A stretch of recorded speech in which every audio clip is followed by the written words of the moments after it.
They're not black. They're not brown.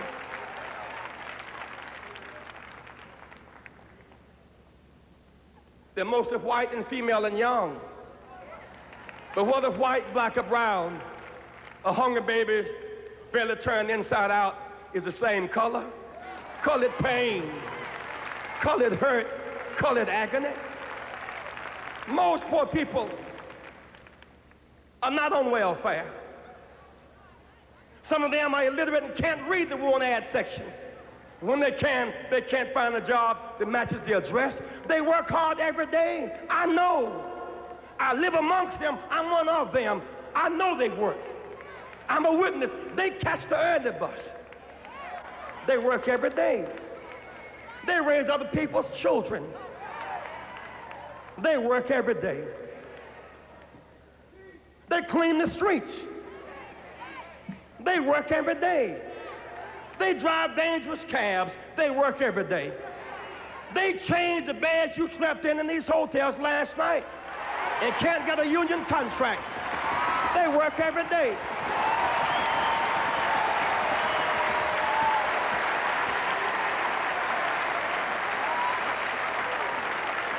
No, they are not lazy. Someone must defend them because it's right, and they cannot speak for themselves. They work in hospitals. I know they do. They wipe the bodies of those who are sick with fever and pain. They empty their bedpans. They clean out their commode. No job is beneath them, and yet when they get sick, they cannot lie in the bed they made up every day. America, that is not right. We are a better nation than that. We are a better nation than that.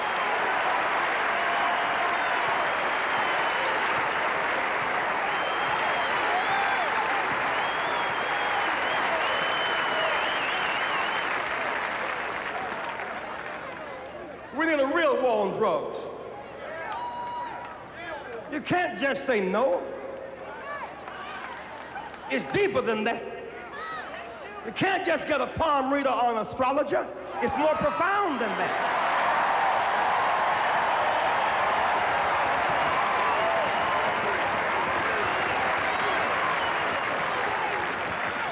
We're spending $150 billion on drugs a year.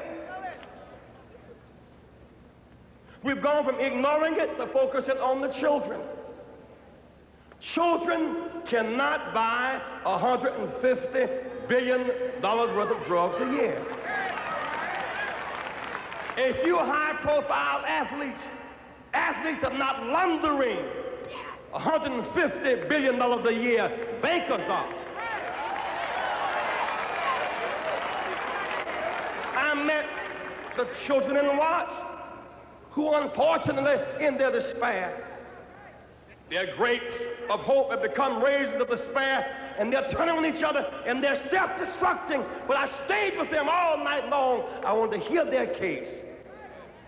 They said, Jesse Jackson, as you challenge us to say no to drugs, you're right. And to not sell them, you're right.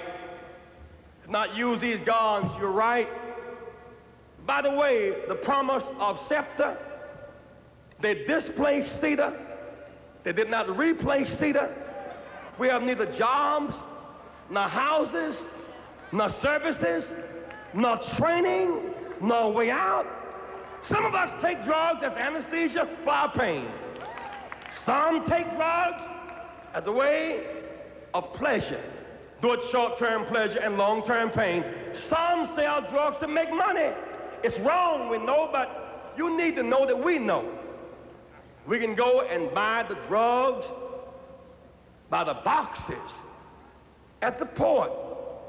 If we can buy the drugs at the port, don't you believe the federal government can stop it if they want to?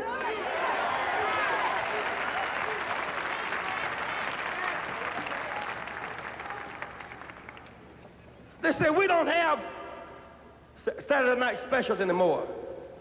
They say we buy AK-47s and Uzas, the latest NATO weapons. We buy them across the counter on Long Beach Boulevard. You cannot fight a war on drugs unless and until you're going to challenge the bankers and the gun sellers and those who grow them. Don't just focus on the children. Let's stop drugs at the level of supply and demand. We must end the scourge on the American culture.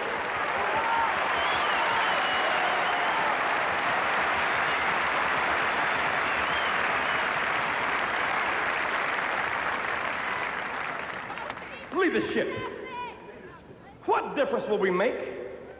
Leadership cannot just go along to get along. We must do more than change presidents. We must change direction. Leadership must face the moral challenge of our day. The nuclear war build-up is irrational. Strong leadership cannot desire to look tough and let that stand in the way of the pursuit of peace. Leadership must reverse the arms race. At least we should pledge no fresh use. Why? Because fresh use begets fresh retaliation, and that's mutual annihilation. That's not a rational way out. No use at all. Let's think it out and not fight it out because it's an unwinnable fight. Why hold a card that you can never drop? Let's give peace a chance. Leadership. We now have this marvelous opportunity to have a breakthrough with the Soviets. Last year, 200,000 Americans visited the Soviet Union. There's a chance for joint ventures in the space, not Star Wars and the war arms escalation, but a space defense initiative. Let's build in the space together and demilitarize the heavens. There's a way out. America, let us expand. When Mr. Reagan and Mr. Gorbachev met, it was a big meeting. They represented together 1/8 of the human race. 7/8 of the human race was locked out of that room. Most people in the world tonight, half are Asian, 1/2 of them are Chinese. There are 22 nations in the Middle East. There's Europe, 400 million Latin Americans next door to us, the Caribbean, Africa, 500 million people. Most people in the world today are yellow, or brown, or black, non-Christian, poor, female, young, and don't speak English. In the real world, this generation must offer leadership to the real world. We're losing ground in Latin America, Middle East, South Africa because we're not focusing on the real world.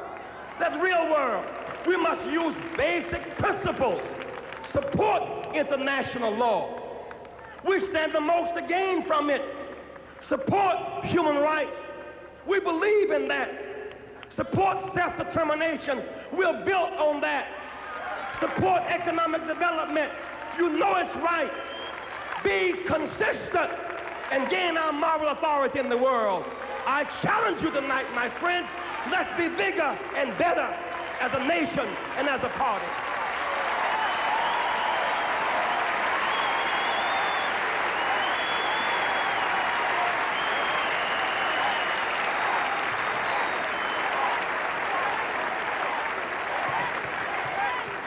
We have basic challenges. Freedom in South Africa. We've already agreed as Democrats to declare South Africa to be a terrorist state. But don't just stop there. Get South Africa out of Angola. Free Namibia. Support the frontline states. We must have a new, humane, human rights consistent policy in Africa. I'm often asked, just say, why do you take on these tough issues?